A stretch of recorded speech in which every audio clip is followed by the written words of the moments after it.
Looks like that issue with the Nikon Z8 where the strap would break loose from the camera isn't isolated to just a few customers. And while it's far more wide-reaching than first reported, is it a major setback for Nikon and their customers, or just an inconvenience?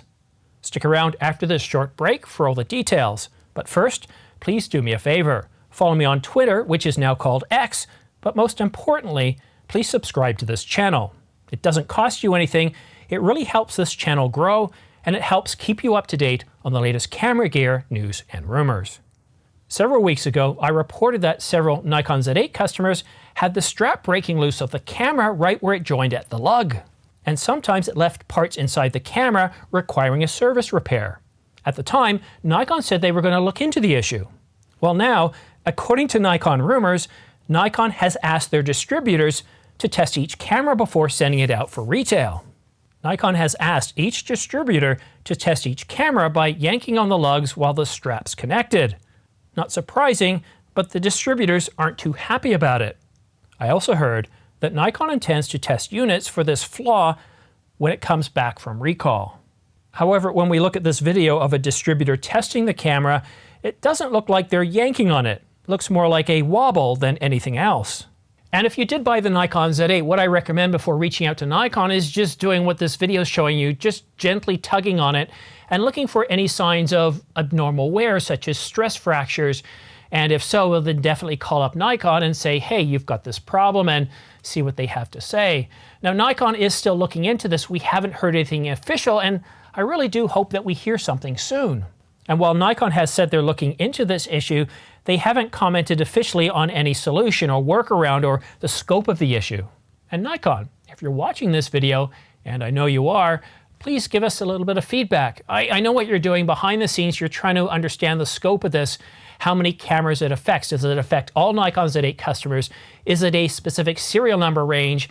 And I understand that you want to be thorough about this, but please try to give us some information, because for those of us that have this new camera, the Nikon Z8, which is an amazing camera, the last thing we want to do is be shooting to be, I don't know, on vacation, having it around our neck, and then all of a sudden the strap breaking and it falling to the ground and, well, getting destroyed. So please give us some information as soon as possible. We're keen to know what's going on here, how far-reaching this is, because you know, we love our cameras. And for you watching at home, all I can recommend at this point is, as a workaround, don't rely on the strap. Hold the camera by the grip or some other means. But until we know more information from Nikon, until Nikon gets back to us, we just have to deal with this. And I don't want to pick on Nikon here, because remember all the issues we had the Canon EOS R5 when it came out? It's pretty common that we can have issues when a new camera comes out, especially if it's part of a new line. But until we hear back from Nikon, what I recommend for you to do at home is, well, if you can, try avoid using the strap. Just hold the camera by the grip. Or as the video suggests, or Nikon's message to distributors suggests, I wouldn't try yanking on it really hard. The video might have been a bit too light, but just sort of yank on it or tug on it gently and look for any sort of stress fractures or any signs of wear. But I know this has got to be frustrating. I recall 3 years ago yesterday or tomorrow, when the EOS R5 came out, hearing all this about overheating. I just placed an order for the camera and I was expecting to get it in a few days, and I was frustrated. I'm like, oh my God, should I cancel? What's going on? And I decided to go ahead because I thought, well, if there are issues with it, I can use it as a central piece for this channel, and I can tell you honestly, transparently, what issues the overheating is having on the camera and other capabilities. And I think for the first 2 months of owning the camera, I was putting out videos almost every other day talking about the overheating in different modes, talking about the limitations of the thermal architecture of the camera, to the point where when firmware 1.1.0 came out, the overheating was much improved. It would now take into account ambient temperature. So if you actually put your camera in a fridge, Andrew of EOS HD, you could record for as long as you possibly could. So for those of us in colder climates like Canada, 8 to 10 months of the year, we didn't have any issues. But it wasn't until firmware 1.6 came out some, 18 months later, that we can actually record almost unlimited with the LCD out, and yes, with the auto power off temp set to high, that we can record pretty much unlimited in 8K RAW at 30 frames per second or 4K 30HQ, to where the camera today feels like a completely different camera from back then. The Nikon Z8 has only been out for a couple of months, and it's June, July, so 2 months the Nikon Z8 has been out. And with any new product, whether it's a camera, whether it's a car, a computer, you insert any sort of electronic device, if you're getting it, you're one of the first people to get it, you're on that bleeding edge. And they used to call it the leading edge, but we as consumers like to call it the bleeding edge because quite often we pay the most and we have to deal with all the issues.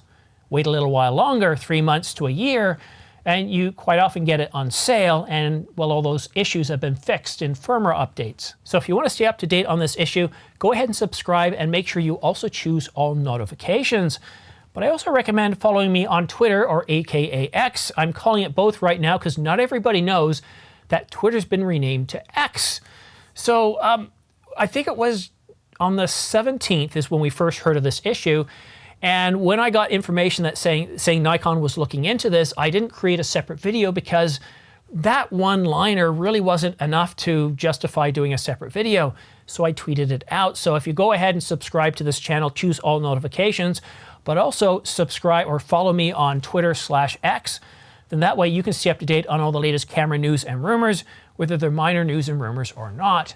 And as far as pricing discounts, there is no discount on the Nikon Z8, but there was one just a couple of days ago. If you bought it with, I think it was, what was it, the 24 to 200 or 24 to 240, you could save $200 as a package deal. So even the Nikon Z8, you're getting to see some deals if you're into kit lenses. And Canon, Nikon, Sony, they're also offering deals as well. But that's it for now. I just got back home from a really, really long day. This video has been absolutely terrible. I don't know how many times I've gone over different paragraphs or different scenes because I just can't get the words out, and I'm frustrated, but I'm tired. And considering I've only eaten a cookie and some fruit for, well, since 3:30 in the morning, and it's now 5 o'clock, that will probably explain why I'm having trouble talking, enunciating, or remembering what to say. Thank you so much for watching. Don't forget to subscribe. We'll see you again soon.